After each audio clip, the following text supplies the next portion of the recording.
నమస్తే, welcome to NH media. ముందుగా headlines.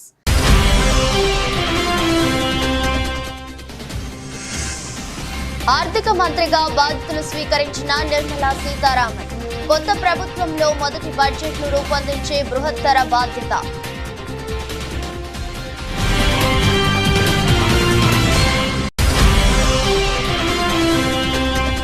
Telangana ప్రజలను దృష్టిలో పెట్టుకుని న్యాయం చేస్తానన్న కేంద్ర మంత్రి రామ్మోహన్ నాయుడు. తెలంగాణ సీఎం, ఎంపీలు, కేంద్ర మంత్రుల నుంచి విజ్ఞప్తులు వస్తే పరిష్కరిస్తానని హామీ.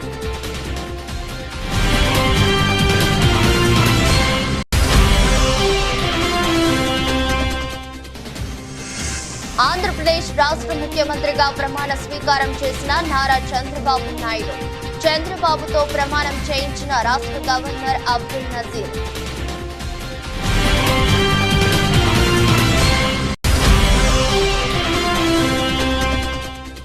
ఎన్నికల ఫలితాలపై వైసీపీ అభ్యర్థుల వద్ద మాజీ సీఎం జగన్ ఆసక్తికర వ్యాఖ్యలు. పోలింగ్ కు ముందు, తరువాత సర్వేల్లో ఎక్కడా వ్యతిరేకత రాలేదన్న వైసీపీ అధినేత.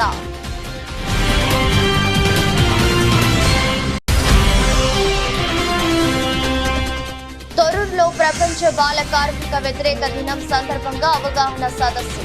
బాల కార్మికుల చట్టాలపై ప్రజలందరూ అవగాహన కలిగి ఉండాలన్న జూనియర్ సివిల్ జడ్జి సరిత.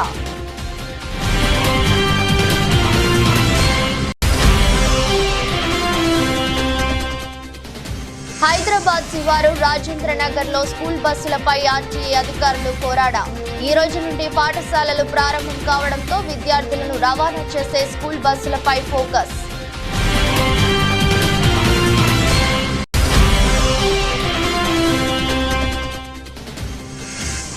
దర్జాగా సూపర్ 8 లోకి ప్రవేశించిన ఆసీస్. నమీబియాపై 9 వికెట్ల తేడాతో ఆస్ట్రేలియా ఘన విజయం.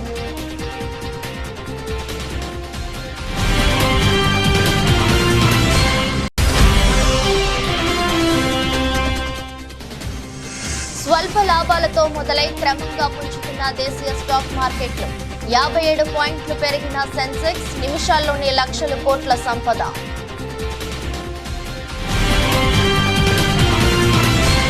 మోదీ 3.0 ప్రభుత్వంలో కీలక శాఖలైన రక్షణ, హోం, ఆర్థిక, విదేశీ వ్యవహారాల శాఖలు బీజేపీ చేతిలోనే ఉన్నాయి. ఈ శాఖలను పాత మంత్రులకే ప్రధాని మోదీ అప్పగించడం జరిగింది. మోదీ 2.0లో ఆర్థిక మరియు కార్పొరేట్ వ్యవహారాల మంత్రిగా పనిచేస్తున్న నిర్మలా సీతారామన్ కు మోదీ 3.0 హయాంలోనూ అదే పోర్టుఫోలియో దక్కింది. దీంతో ఆమె బుధవారం ఉదయం ఆర్థిక మంత్రిగా బాధ్యతలు స్వీకరించారు. ఇక తన ఆఫీస్ కు వచ్చిన నిర్మలమ్మను అక్కడి సిబ్బంది పూల బొకేలతో స్వాగతించారు. అనంతరం ఆమె నార్త్ బ్లాక్ లో ఆర్థిక శాఖ మంత్రిగా బాధ్యతలు చేపట్టారు. ఇక బాధ్యతలు స్వీకరించిన అనంతరం ఆమె ఆర్థిక మంత్రిత్వ శాఖ అధికారులతో సమావేశం కానున్నారు. కొత్త ప్రభుత్వంలో మొదటి బడ్జెట్ ను రూపొందించే బృహత్తర బాధ్యత ఇప్పుడు ఆర్థిక మంత్రిపై ఉంది. మోదీ 3.0 తొలి బడ్జెట్ ను జూలై 1 లేదా 2వ వారంలో ప్రవేశపెట్టే అవకాశాలు ఉన్నాయి.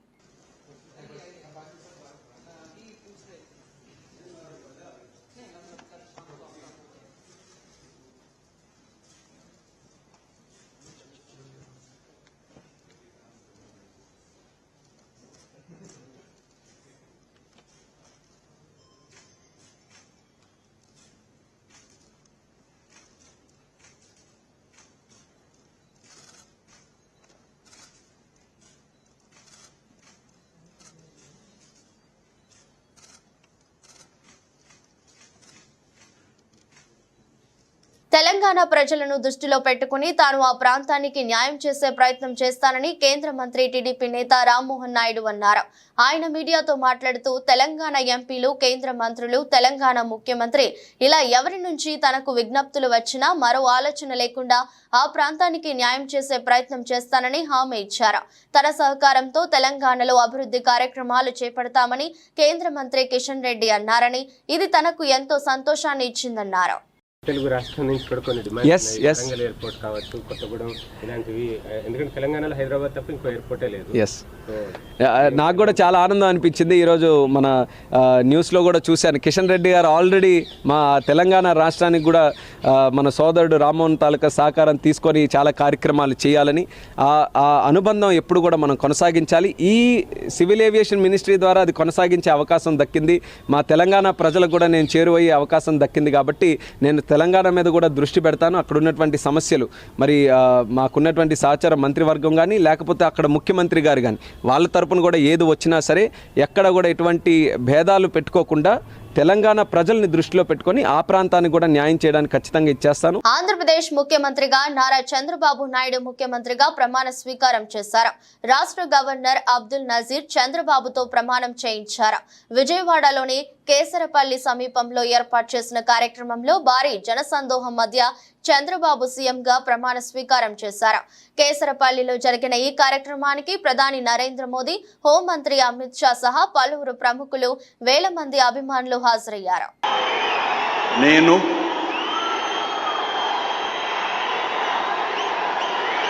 నారా చంద్రబాబు నాయుడు అనే నేను శాసనం ద్వారా నిర్మితమైన భారత రాజ్యాంగం పట్ల నిజమైన విశ్వాసం, విధేయత చూపుతానని, భారతదేశ సార్వభౌమాధికారాన్ని, సమగ్రతను కాపాడుతానని, ఆంధ్రప్రదేశ్ రాష్ట్ర ముఖ్యమంత్రిగా నా కర్తవ్యాలను శ్రద్ధతో, అంతఃకరణ శుద్ధితో నిర్వహిస్తానని, భయం కానీ, పక్షపాతం కానీ, రాగద్వేషాలు కానీ లేకుండా రాజ్యాంగాన్ని, శాసనాలను అనుసరించి ప్రజలందరికీ న్యాయం చేకూరుస్తానని దైవ సాక్షిగా ప్రమాణం చేస్తున్నాను. డాక్టర్ మర్రి చెన్నారెడ్డి మానవ వనరుల విభాగంలో శిక్షణ పొందుతున్న 2023 బ్యాచ్ తెలంగాణ క్యాడర్ ఐఏఎస్ అధికారులు సచివాలయంలో సీఎం రేవంత్ రెడ్డిని మర్యాదపూర్వకంగా కలిశారు.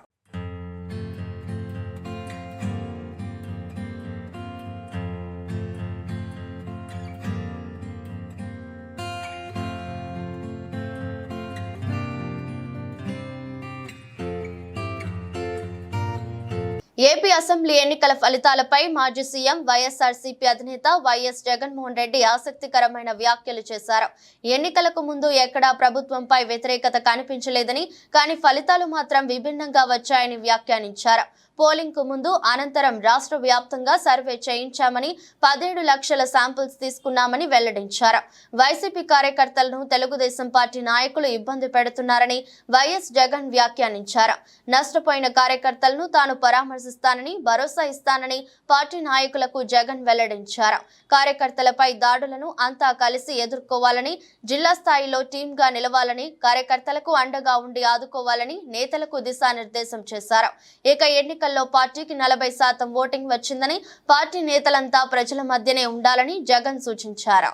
ఆంధ్రప్రదేశ్ రాష్ట్ర మంత్రిగా జనసేన అధ్యక్షుడు పవన్ కళ్యాణ్ ప్రమాణం చేశారు. ఆంధ్రప్రదేశ్ గవర్నర్ అబ్దుల్ నజీర్ కేసరపల్లి సభా వేదికపై పవన్ తో ప్రమాణం చేయించారు. ప్రమాణం పూర్తయ్యాక వేదికపై ఉన్న చంద్రబాబు దగ్గరికి వెళ్లిన పవన్ కళ్యాణ్ ఆయనతో కరచాలనం చేశారు. ఈ సందర్భంగా పవన్ ను చంద్రబాబు అభినందించారు. ఆపై వేదికపై ఉన్న గవర్నర్, ఇతర ప్రముఖులకు ఆంధ్రప్రదేశ్ మంత్రి పవన్ కళ్యాణ్ నమస్కరించారు. అన్న చిరంజీవికి పాదాభివందనం చేసి ఆయన ఆశీర్వాదం తీసుకున్నారు. నేను కొణిదెల పవన్ కళ్యాణ్ అనే నేను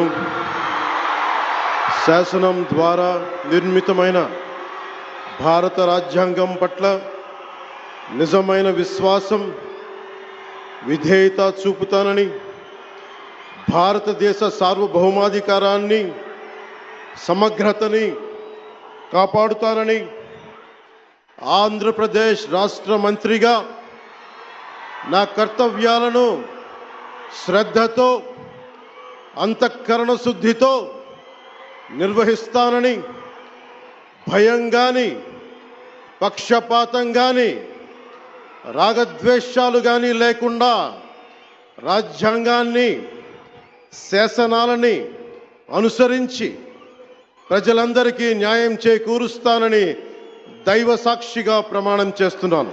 హైదరాబాద్ శివారు రాజేంద్ర నగర్ లో స్కూల్ బస్సులపై ఆర్టీఏ అధికారులు కొరాడా జులిపించారు. ఈ రోజు నుండి పాఠశాలలు ప్రారంభం కావడంతో విద్యార్థులను రవాణా చేసే స్కూల్ బస్సులపై ఫోకస్ పెట్టారు. Fitness, insurance, permit, driver, driving licence, fire safety kit, first aid కిట్లను రవాణా అధికారులు క్షుణ్ణంగా తనిఖీలు చేశారు. పలు బస్సులు రంగారెడ్డి జిల్లా రవాణా శాఖ అధికారులు సీజ్ చేశారు. రాజేంద్ర నగర్, శంషాబాద్, మొయినాబాద్, శేరిలింగంపల్లితో పాటు పలు చోట్ల అధికారుల బృందం విస్తృత సోదాలు నిర్వహిస్తున్నారు.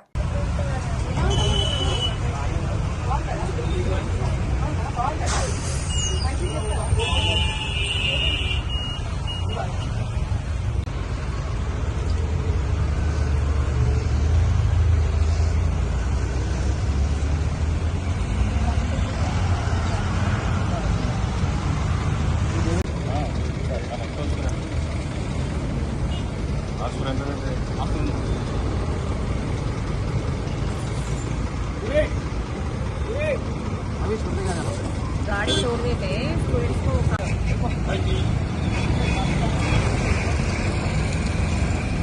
టీడీపీ జాతీయ ప్రధాన కార్యదర్శి మంగళగిరి ఎమ్మెల్యే నారా లోకేష్ ఏపీ మంత్రిగా ప్రమాణ స్వీకారం చేశారు.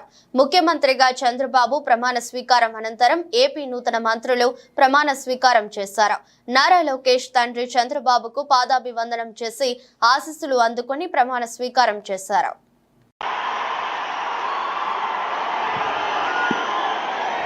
నేను నారా లోకేష్ అనే నేను శాసనము ద్వారా నిర్మితమైన భారత రాజ్యాంగం పట్ల నిజమైన విశ్వాసం, విధేయత చూపుతానని, భారతదేశ సార్వభౌమ అధికారాన్ని, సమగ్రతను కాపాడుతానని, ఆంధ్రప్రదేశ్ రాష్ట్ర మంత్రిగా నా కర్తవ్యాలను శ్రద్ధతో, అంతర్గత శుద్ధితో నిర్వహిస్తానని, భయం కానీ, పక్షపాతం కానీ, రాగద్వేషాలు కానీ లేకుండా రాజ్యాంగాన్ని, శాసనాలు అనుసరించి ప్రజలందరికీ న్యాయం చేకూరుస్తానని దైవ సాక్షిగా ప్రమాణం చేస్తున్నాను.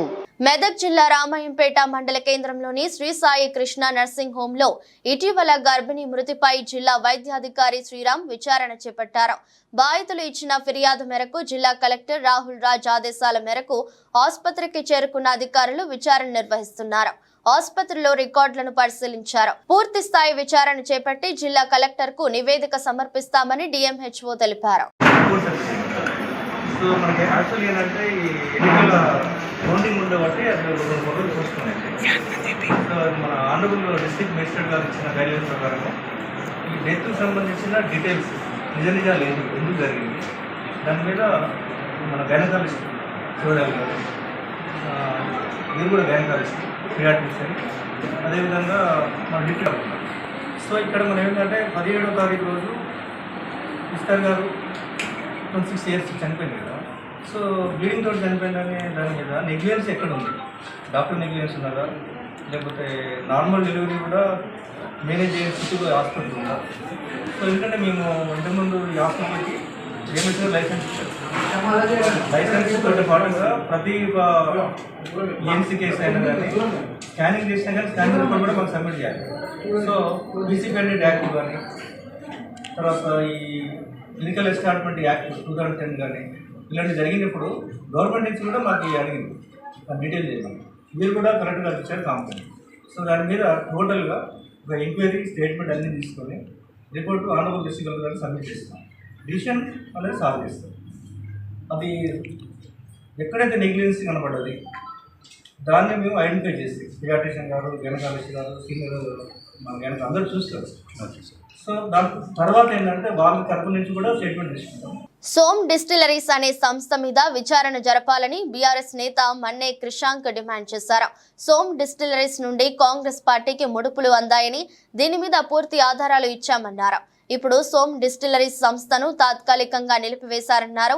సోమ్ డిస్టిలరీస్ సంస్థకు ఇచ్చిన పర్మిషన్ రద్దు చేయడమే కాదు, ఆ సంస్థకు ఎవరు పర్మిషన్ ఇచ్చారో వారిపై ఆ కంపెనీ నుంచి ఎవరెవరికి కమిషన్లు అందాయని దానిపై విచారణ జరగాలని మన్నే క్రిషాంక్ కోరారు. కాంగ్రెస్ ప్రభుత్వం ఒక ఫ్రాడ్ కంపెనీని తీసుకొని వచ్చి నకిలీ మద్యాన్ని తెలంగాణ రాష్ట్రంలో ప్రవేశపెట్టే ప్రయత్నం చేసి ఇక్కడ ఉన్న ప్రధాన ప్రతిపక్షంగా బీఆర్ఎస్ పార్టీ దీని మీద లేవనెత్తి కేసీఆర్ గారి పాలనలో ఏనాడు కూడా నకిలీ మద్యము, కల్తీ బీర్లు అట్లాంటివి రానివ్వకుండా, ఎందుకంటే చూస్తున్నాం కదా గుజరాత్ డ్రై స్టేట్ అని చెప్పుకునే గుజరాత్ లో నకిలీ మద్యంతో తాగి దాదాపు 50 మంది చనిపోయారు. మీడియా రిపోర్ట్ చేసింది, వాస్తవం కాదా? ఇదే కంపెనీ మధ్యప్రదేశ్లో మురేనా అనే జిల్లాలో 25 మంది చనిపోయారు. ఆ తర్వాత అక్కడ సిట్ దర్యాప్తు చేసి ఈ కంపెనీ యొక్క ట్యాంకులను అవన్నిటినీ జప్తు చేశారు. అట్లాంటి కంపెనీని మంత్రి గారు ఫస్ట్ వస్తలేదు, ప్రతిపాదన లేదని, ఆ తర్వాత నాకు సమాచారం లేదు, నాకు సమాచారం లేకుండానే అధికారులే తెచ్చిరని, ఆ తర్వాత అధికారికంగా చాలా గొప్ప కంపెనీ ఇది, చాలా ప్రెస్టీజు ఈ సోమ్ డిస్టిలరీస్ అనే సంస్థ, వాళ్ళు తెచ్చే కల్తీ బీరు తెస్తే మా కాంగ్రెస్ ప్రభుత్వానికి రాష్ట్రానికి చాలా గొప్ప జరుగుతుంది, ఇది మా ఘనత అని రాసి ఇవాళ సింపుల్ గా రద్దు చేస్తున్నామంటే మరి విచారణ ఏముండదా? ఎందుకంటే ఈ కంపెనీకి కాంగ్రెస్ పార్టీకి ఫైనాన్షియల్ ట్రాన్సాక్షన్స్ జరిగినాయని కూడా మేము బహిర్గతం చేసినాం. ఆలమూరు మండలం చెముడులంక గ్రామంలో వైఎస్ఆర్ కాంగ్రెస్ పార్టీ ఆలమూరు మండల కన్వీనర్ తమ్మన శ్రీనివాస్ ఇంటి వద్ద నిర్వహించిన మీడియా సమావేశంలో మాజీ ఎమ్మెల్యే కొత్తపేట నియోజకవర్గ వైఎస్ఆర్ కాంగ్రెస్ పార్టీ సమన్వయకర్త చిర్ల జగ్గిరెడ్డి మాట్లాడుతూ గెలుపును ఆస్వాదించడం అందరూ చేస్తారని, దానిని మేము కూడా స్వాగతిస్తున్నామని, ప్రజాస్వామ్యంలో ప్రజల ఆకాంక్షలు నెరవేర్చుతారని, అధికారం ఇస్తారని కూటమి నాయకులు అది మరిచి అధికారం వచ్చింది కదా అని గ్రామాలలో శిలా ఫలకాలు ధ్వంసం చేయడం, బాణసంచా బాంబులు వైఎస్ఆర్ కాంగ్రెస్ పార్టీ నాయకులు కార్యకర్తల గృహాల్లోకి వెళ్లి వారి కుటుంబాలలో స్త్రీలు చిన్నపిల్లలను భయభ్రాంతులకు గురి చేయడం చేస్తున్నారని, ఏదైనా మితిమీరితే ప్రమాదమని గుర్తెరగాలని చిర్లా హితవు పలికారు. మా కార్యకర్తలు నాయకుల జోలికి వస్తే చేతులు ముడుచుకొని కూర్చునే పరిస్థితి ఉండదని హెచ్చరించారు. కానీ కొత్తపేట నియోజకవర్గంలో 5 సార్లు పోటీ చేస్తే నేను 3 సార్లు గెలిచాను. ఇప్పుడు కూడా ఊరేగింపులు కూడా పెట్టాల. కానీ ఈరోజు ఏదైతే కొత్తపేట నియోజకవర్గం చెవుళ్ళంక గ్రామం, ముఖ్యంగా మరి మా మండల కన్వీనర్ గారి ఇంటి తమ్మన శ్రీనివాస్ గారు వారి ఇంటికి వచ్చి మరి ఏదైతే మరి ఇక్కడ ఉన్నటువంటి ఈ యొక్క బాంబులన్నీ కూడా ఇంట్లో వేయడం, లేదా ఎవరైతే ఆడవాళ్ళు ఇళ్ళలో ఉన్నారో ఇంట్లో పిల్లలు ఉన్నారని చెప్తే వారిని కూడా భయభ్రాంతులకు గురి చేయడం, అదేవిధంగా ఈ గ్రామంలో ఉన్నటువంటి ఏదైతే గతంలో మరి చేసినటువంటి పనులు శిలాఫలకాలు ఏవైతే ఉన్నాయో వాటన్నింటినీ కూడా ధ్వంసం చేయడం, ఇట్లాంటి కార్యక్రమాలకు ఒడిగడుతూ ఉన్నారు. ముఖ్యంగా ఈ గ్రామంలో ఉన్నటువంటి మరి ఏదైతే అమ్మవారి గుడి, దుర్గమ్మ తల్లి గుడి దగ్గర వేసిన శిలాఫలకాలు కానీ, లేదా ఉన్నటువంటి ఇతర అభివృద్ధి కార్యక్రమాల దగ్గర ఉన్న శిలాఫలకాలు కానీ మరి అన్ని కూడా ఈ రకంగా ధ్వంసం చేసే కార్యక్రమానికి మరి తెలుగుదేశం పార్టీ నాయకులు, కూటమి మరి పార్టీ నుంచి వచ్చినటువంటి వాళ్ళు మరి ప్రేరేపించే కార్యక్రమం చేస్తున్నారు. నేను అడుగుతున్న ఈ సందర్భంగా మీరు ప్రజలకన్నా వివరించండి, మీరు ధ్వంసం చేయడానికే వచ్చారా, లేదా ప్రజలకు ఆకాంక్షలు పనిచేయడానికి వచ్చారా? మేము సామరస్యంగా ఉన్నామంటే దానికి కారణం మీరేదో గెలిచిన ఉత్సాహం ఉన్నారు, మా వాళ్ళు ఏదో నిరాశలో ఉంటారు. సరే, వారి కార్యక్రమాలు ఏమైనా చేసినప్పటికీ కూడా మనమే 1-2 అడుగులు వెనక్కి తగ్గి వెళ్దాం అనేటువంటి విధంగా ప్రవర్తిస్తూ ఉంటే కొన్ని గ్రామాల్లో ఇబ్బందులు లేవు. కానీ కొన్ని గ్రామాల్లో ఇట్లాంటి విధ్వంసకరమైన కార్యక్రమాలకి మరి ఒరిగట్టేటువంటి కార్యక్రమాలు మరి మీరు చేస్తూ మరి హింసని ప్రేరేపించేటువంటి విధంగా మీ యొక్క కార్యక్రమాలు, మీ చర్యలు ఉన్నాయని ఈ సందర్భంగా మరి తెలియజేస్తున్నా. మహబూబాబాద్ జిల్లా తోరూరు పట్టణ కేంద్రంలోని స్థానిక లయన్స్ క్లబ్ లో బుధవారం ప్రపంచ బాల కార్మిక వ్యతిరేక దినం సందర్భంగా తాలూకా న్యాయ సేవాధికారి సంస్థ వారి ఆధ్వర్యంలో నిర్వహించిన అవగాహన సదస్సులో స్థానిక జూనియర్ సివిల్ జడ్జి మరియు చైర్మన్ ఎమ్మెల్యేసీ మట్టా సరిత పాల్గొని ఆమె మాట్లాడుతూ ప్రజలందరూ బాల కార్మిక చట్టాలపై అవగాహన కలిగి ఉండాలని, తల్లిదండ్రులు 14 సంవత్సరాలలోపు పిల్లలను పనికి పంపరాదని, షాపు యజమానులు కూడా వారిని వారిని పనిలో చేర్చుకోవద్దని, అలా జరిగితే చట్టపరమైన చర్యలు ఉంటాయని సూచించారు. బాల కార్మికులు అనగానే ఇక్కడ ప్రజెంట్ అయిన వాళ్ళందరినీ చూస్తుంటే ఎవరెవరైతే బాల కార్మికులు ఎక్కడైతే ఉంటారో వాళ్ళందరూ యజమానులందరూ ఇక్కడికి వచ్చినట్టుగా అనిపిస్తుంది. మన ఎస్ఐ గారు చెప్పినట్టు హోటల్ యజమానులు, నెక్స్ట్ ఎవరైతే గోల్డ్ షాప్ యజమానులు, వీళ్ళందరూ కూడా ఇక్కడ ఉన్నట్టు అనిపిస్తుంది. అయితే ఈ ప్రోగ్రామ్ మంచిగానే చూస్ చేసుకున్నాం అనుకుంటున్నాం. మోరోవర్ ఫస్ట్ ఆఫ్ ఆల్ నేను కంగ్రాచులేషన్స్ టు లయన్స్ క్లబ్. అంటే వచ్చి సంవత్సరం అయినప్పటికీ కూడా నేను లయన్స్ క్లబ్ ఆధ్వర్యంలో ఒక కార్యక్రమం చేద్దామని చెప్పి టీడబ్ల్యూసీ మేడం అడిగారు. చేద్దామండి అన్నాను. Due to lack of schedule అది చేయలేకపోయాను. ఈరోజు ఈ కార్యక్రమం ద్వారా మీ అందరి ముందుకు వచ్చినందుకు కూడా నాకు సంతోషంగా ఉంది. బాల కార్మికులు అంటే ఫస్ట్ కార్మికుల్ని చూడాలి. మనము బాల కార్మికులని మనము ఎంగేజ్ చేసుకోవడం వల్ల జరుగుతున్న నష్టాలు ఏంటి, దానివల్ల సమాజంలో పడే ఇంపాక్ట్ ఏంటి. కార్మికుడు అని అంటే గతంతో పోలిస్తే ఈరోజు చాలా కూడా మనకి తేడా కనిపిస్తూ ఉంటుంది. ఏంటంటే గతంలో ఒక వ్యక్తి ఒక కార్మికుడుగా ఉన్నట్లయితే ఒక వ్యవస్థలో అతని జీవితాంతం అతను అందులో ఉండడానికి అవకాశం ఉండేది. గతంలో మనకి వెట్టి చాకిరీ వ్యవస్థ అనేది ఉండేది. అంటే ఒక భూస్వామి దగ్గర ఒక వ్యక్తి ఒక చిన్న పిల్లాన్ని వాళ్ళ దగ్గర వెట్టి చాకిరీకి పెడితే అతను జీవితాంతం వాళ్ళకి సర్వీస్ చేస్తూ ఆ వచ్చిన కొద్దిపాటి ఆదాయంతో తన కుటుంబాన్ని, తన పిల్లల్ని మొత్తం చేసుకునే అవకాశం ఉంది. ఈ రోజుల్లో ఒక ప్రొఫెషన్ పర్మనెంట్ అని చెప్పడానికి ఏదైనా ఉందా? ఎక్సెప్ట్ గవర్నమెంట్ ఆఫీసులలో పని తప్ప ఇంకా ఇది మన జీవితాంతం దీని మీదనే ఉందాము అని అనుకోవడానికి ఉందా?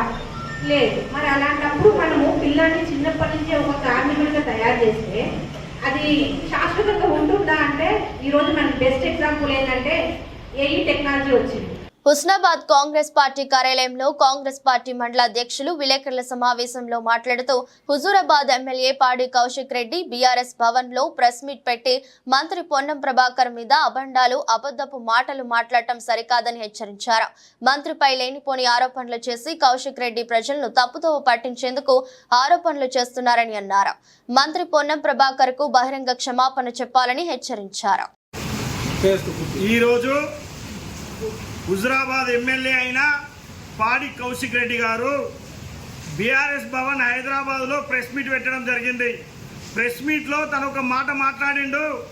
32 టన్నుల ఫ్లై యాష్కు డస్ట్ ఏదైతుందో దీనిలో 32 టన్నులే ఉండాలి, కానీ 72 టన్నులు ఉన్నది అని మాట్లాడిండు.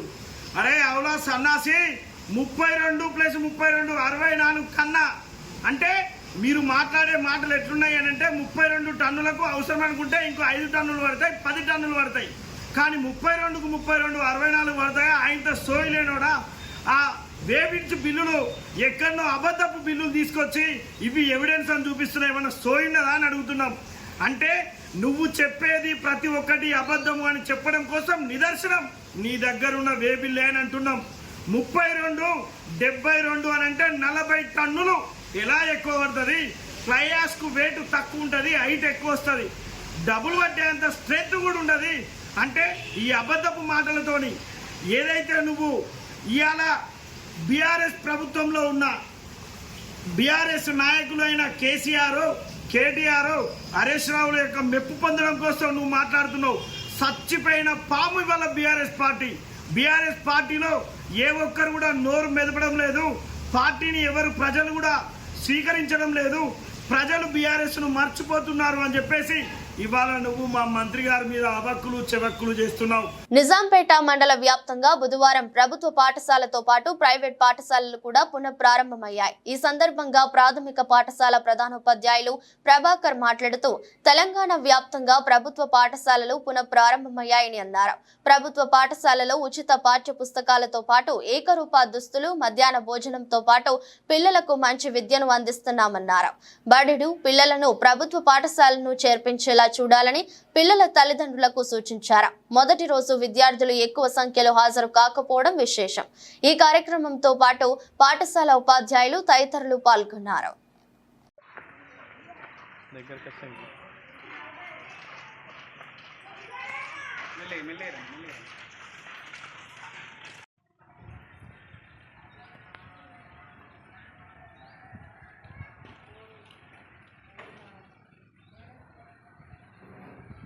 మిచెల్ మార్ష్ నాయకత్వంలోని ఆస్ట్రేలియా జట్టు టీ20 వరల్డ్ కప్ లో సూపర్ 8 దశలోకి ప్రవేశించింది. నమీబియాతో జరిగిన గ్రూప్ బి లీగ్ మ్యాచ్ లో ఆసీస్ 9 వికెట్లతో ఘన విజయం సాధించింది. తొలుత నమీబియాను 17 ఓవర్లలో 72 పరుగులకే చుట్టేసిన కంగారులు 73 పరుగుల లక్ష్యాన్ని 5.4 ఓవర్లలోనే ఛేదించారు. ఈ క్రమంలో ఆసీస్ జట్టు కేవలం 1 వికెట్ మాత్రమే కోల్పోయింది. 8 బంతుల్లో 20 పరుగులు చేసిన వార్నర్ వీస్ బౌలింగ్ అవుట్ అయ్యాడు. మరో opener Travis head 34 not out, captain Mitchell Marsh 18 not out మిగతా పని పూర్తి చేశారు. కాగా గ్రూప్ దశలో ఆస్ట్రేలియాకు ఇది వరుసగా 3వ విజయం. తద్వారా 6 పాయింట్లతో సూపర్ 8కి అర్హత సాధించింది. ఇదే గ్రూప్ లో ఉన్న ఇంగ్లాండ్ 2 మ్యాచ్ల్లో 1 ఓటమితో అవకాశాలను సంక్లిష్టం చేసుకుంది.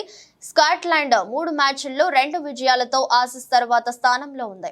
దేశీయ స్టాక్ మార్కెట్లు బుధవారం స్వల్ప లాభాలతో మొదలై క్రమంగా పుంజుకున్నాయి. ఈ క్రమంలో మొదటి గంటలోనే మార్కెట్ మంచి వృద్ధిని నమోదు చేసింది. ఈ నేపథ్యంలో నిఫ్టీ 23,419 పాయింట్ల వద్ద సరికొత్త రికార్డు స్థాయికి చేరుకుంది. నిఫ్టీ 50 తాజా జీవితకాల గరిష్ట స్థాయిని స్కేల్ చేయడంతో దేశీయ స్టాక్లు మంచి పెరుగుదలను చూశాయి. దీంతో పాటు ఉదయం 11 గంటల సమయంలో బ్యాంక్ నిఫ్టీ 478 పాయింట్లు పెరుగ్గా సెన్సెక్స్ 557 పాయింట్లు ఎగబాకింది. దీంతో పాటు నిఫ్టీ మిడ్ క్యాప్ సూచీ కూడా 504 పాయింట్లు లాభపడింది. బ్యాంకులు, ఫైనాన్షియల్, ఐటీ, మెటల్ షేర్లు లాభపడటం ఈ భారీ పెరుగుదలకు సపోర్ట్ ఇచ్చాయి. ఈ క్రమంలోనే బీఎస్సీ సెన్సెక్స్ 500 పాయింట్లకు పైగా ఎగబాకి 76,968 వద్ద గరిష్ట స్థాయికి చేరుకుంది.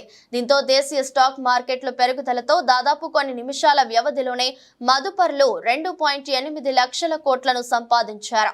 ఈ క్రమంలో బీఎస్సీ మార్కెట్ క్యాపిటలైజేషన్ విలువ 429.83 లక్షల కోట్లకు చేరుకుంది. వార్తలు ముగించే ముందు మరోసారి హెడ్లైన్స్.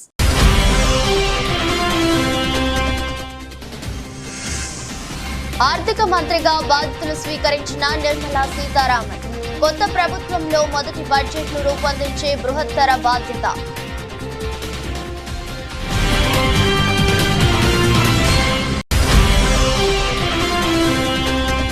తెలంగాణ ప్రజలను దృష్టిలో పెట్టుకుని న్యాయం చేస్తానన్న కేంద్ర మంత్రి రామ్మోహన్ నాయుడు. తెలంగాణ సీఎం, ఎంపీలు, కేంద్ర మంత్రుల నుంచి విజ్ఞప్తులు వస్తే పరిష్కరిస్తానని హామీ.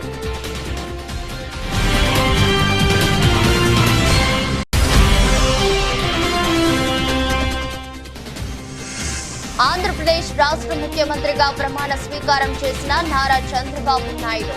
చంద్రబాబుతో ప్రమాణం చేయించిన రాష్ట్ర గవర్నర్ అబ్దుల్ నజీర్.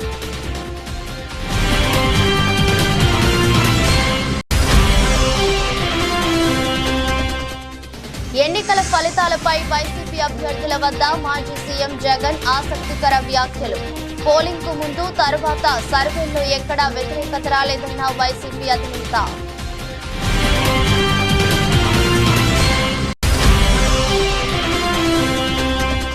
తొర్రూరులో ప్రపంచ బాల కార్మిక వ్యతిరేక దినం సందర్భంగా అవగాహన సదస్సు. బాల కార్మికుల చట్టాలపై ప్రజలందరూ అవగాహన కలిగి ఉండాలన్న జూనియర్ సివిల్ జడ్జి సరిత.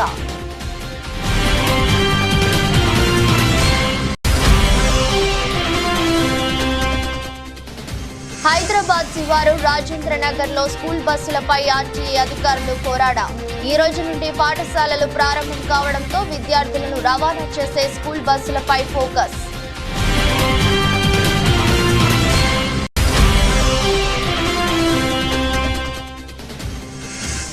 దర్జాగా సూపర్ 8లోకి ప్రవేశించిన ఆసీస్.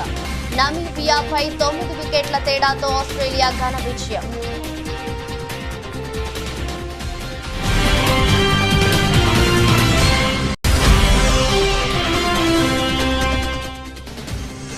స్వల్ప లాభాలతో మొదలై క్రమంగా పుంజుకున్న దేశీయ స్టాక్ మార్కెట్లు.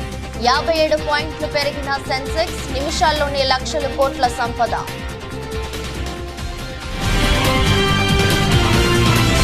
ఈ దృష్టి బులెటిన్ మరో బులెటిన్లో మళ్ళీ కలుద్దాం. అంతవరకు సెలవు, నమస్కారం.